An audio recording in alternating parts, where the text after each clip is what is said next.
Chapter 9, The Jellyby Children by Charles Dickens. Oh no, the Jellyby children, you must know their mother. Mrs. Jellyby had a very kind heart and wanted to do good. Unfortunately, the people she wanted to do good to lived a long way off. This was very inconvenient, as it was very difficult to get at them, especially as she didn't know their names or what they looked like. The people she was particularly interested in lived in Borrioboola-Gha, on the left bank of the Niger in Africa. Mrs. Jellyby had to write a great many letters to all sorts of people about the state of things in Borrioboola-Gha, and this took up the time she might otherwise have given to her children. What Mrs. Jellyby would have done if she had lived in Africa, we do not know, but in London she didn't find much to interest her. Everything was too near, so the little Jellybys were left to grow up as best they could. There was no one whose business it was to see that they were properly fed or clothed or taught how to behave. Mrs. Jellyby couldn't look after them because she was too busy making plans for the Africans, and Mr. Jellyby couldn't do it, for he had to listen to Mrs. Jellyby and do errands for her.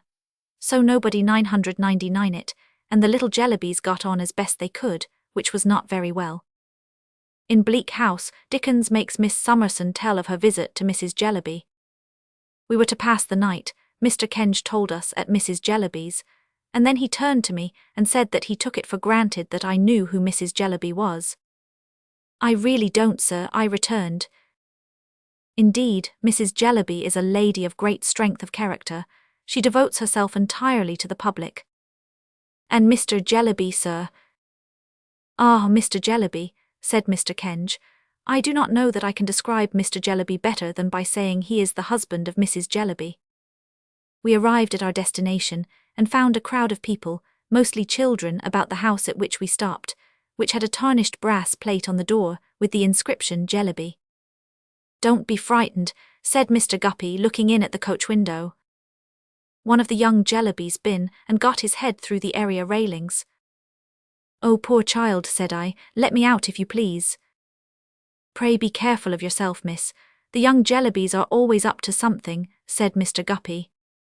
I made my way to the poor child, who was one of the dirtiest little unfortunates I ever saw, and found him very hot and frightened, and crying loudly, fixed by the neck between two iron railings, while a milkman and a beadle, with the kindest intentions possible, were endeavouring to drag him back by the legs, under a general impression that his skull was compressible by those means. As I found, after pacifying him, that he was a little boy with a naturally large head, I thought that perhaps where his head could go, his body could follow, and mentioned that the best mode of extrication might be to push him forward. This was so favourably received by the milkman and beadle that he would immediately have been pushed into the area if I had not held his pinafore, while Richard and Mr. Guppy ran down through the kitchen to catch him when he should be released. At last he was happily got down without any accident, and then he began to beat Mr. Guppy with a hoop stick in quite a frantic manner. Nobody had appeared belonging to the house except a person in pattens, who had been poking at the child from below with a broom. I don't know with what object, and I don't think she did. I therefore supposed that Mrs. Jellyby was not at home, and was quite surprised when the person appeared in the passage without the pattens, and going up to the back room on the first floor before Ada and me announced us as, "Them two young ladies, Mrs. Jellyby." We passed several more children on the way up, whom it was difficult to avoid treading on in the dark, and as we came into Mrs. Jellyby's presence, one of the poor little things fell downstairs, down a whole flight, as it sounded to me, with a great noise. Mrs. Jellyby, whose face reflected none of the uneasiness which we could not help showing in our own faces, as the dear child's head recorded its passage with a bump on every stair. Richard afterwards said he counted 7, besides one for the landing, received us with perfect equanimity. She was a pretty, very diminutive, plump woman, of from 40 to 50, with handsome eyes, though they had a curious habit of seeming to look a long way off, as if, I am quoting Richard again, they could see nothing nearer than Africa. I am very glad indeed, said Mrs. Jellyby in an agreeable voice, to have the pleasure of receiving you. I have a great respect for Mr. Jarndyce, and no one in whom he is interested can be an object of indifference to me. We expressed our acknowledgments and sat down behind the door, where there was a lame invalid of a sofa. Mrs. Jellyby had very good hair, but was too much occupied with her African duties to brush it. The shawl in which she had been loosely muffled dropped onto her chair when she advanced to us, and as she turned to resume her seat, we could not help noticing that her dress didn't nearly meet up the back, and that the open space was railed across with a latticework of stay lace, like a summer house. The room, which was strewn with papers and nearly filled by a great writing table covered with similar litter, was, I must say, not only very untidy but very dirty. We were obliged to take notice of that with our sense of sight, even while, with our sense of hearing, we followed the poor child who had tumbled downstairs, I think into the back kitchen, where somebody seemed to stifle him. But what principally struck us was a jaded and unhealthy-looking, though by no means plain girl at the writing table, who sat biting the feather of her pen and staring at us.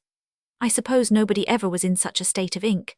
And from her tumbled hair to her pretty feet, which were disfigured with frayed and broken satin slippers trodden down at heel, she really seemed to have no article of dress upon her, from a pin upwards, that was in its proper condition or its right place.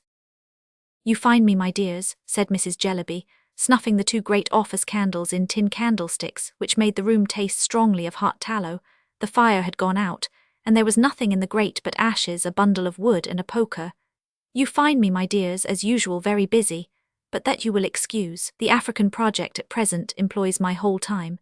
It involves me in correspondence with public bodies, and with private individuals anxious for the welfare of their species all over the country. I am happy to say it is advancing. We hope by this time next year to have from 150 to 200 healthy families cultivating coffee and educating the natives of Borrioboola-Gha, on the left bank of the Niger." As Ada said nothing but looked at me, I said it must be very gratifying. "It is gratifying," said Mrs. Jellyby. "It involves the devotion of all my energies, such as they are, but that is nothing so that it succeeds, and I am more confident of success every day. Do you know, Miss Summerson, I almost wonder that you never turned your thoughts to Africa." This application of the subject was really so unexpected to me that I was quite at a loss how to receive it. I hinted that the climate— "The finest climate in the world," said Mrs. Jellyby. "Indeed, ma'am." "Certainly, with precaution," said Mrs. Jellyby. "You may go into Holborn without precaution and be run over. You may go into Holborn with precaution and never be run over. Just so with Africa." I said no doubt, I meant as to Holborn. "If you would like," said Mrs. Jellyby, putting a number of papers towards us, "to look over some remarks on that head, and on the general subject, which have been extensively circulated, while I finish a letter I am now dictating, to my eldest daughter, who is my amanuensis." The girl at the table left off biting her pen, and made a return to our recognition, which was half bashful and half sulky. "I shall then have finished for the present," proceeded Mrs. Jellyby with a sweet smile, "though my work is never done. Where are you, Caddy?" "Presents her compliments to Mr. Swallow and begs," said Caddy. "And begs," said Mrs. Jellyby, dictating, "to inform him, in reference to his letter of inquiry on the African project, no, Peepy. Not on any account." Peepy, so self-named, was the unfortunate child who had fallen downstairs, who now interrupted the correspondence by presenting himself, with a strip of plaster on his forehead, to exhibit his wounded knees, in which Ada and I 999 not know which to pity most, the bruises or the dirt. Mrs. Jellyby merely added, "Go along, you naughty Peepy," and fixed her fine eyes on Africa again. However, as she at once proceeded with her dictation, and as I interrupted nothing by doing it, I ventured quietly to stop poor Peepy as he was going out, and to take him up to nurse. He looked very much astonished at it, and at Ada's kissing him, but soon fell fast asleep in my arms, sobbing at longer and longer intervals until he was quiet. I was so occupied with Peepy that I lost the letter in detail, though I derived such a general impression from it of the momentous importance of Africa, and the utter insignificance of all other places and things, that I felt quite ashamed to have thought so little about it. 6 o'clock, said Mrs. Jellyby. And our dinner hour nominally, for we dine at all hours. 5, Caddy, show Miss Clare and Miss Summerson their rooms. You will like to make some change, perhaps. You will excuse me, I know, being so much occupied. Oh, that very bad child. Pray put him down, Miss Summerson. I begged permission to retain him, truly saying that he was not at all troublesome, and carried him upstairs and laid him on my bed. Ada and I had 2 upper rooms with a door of communication between. They were excessively bare and disorderly, and the curtain to my window was fastened up with a fork. You would like some hot water, wouldn't you? Said Miss Jellyby, looking round for a jug with a handle to it, but looking in vain. If it is not being troublesome, said we. Oh, it's not the trouble, returned Miss Jellyby. The question is if there is any. The evening was so very cold, and the rooms had such a marshy smell that I must confess it was a little miserable, and Ada was half crying.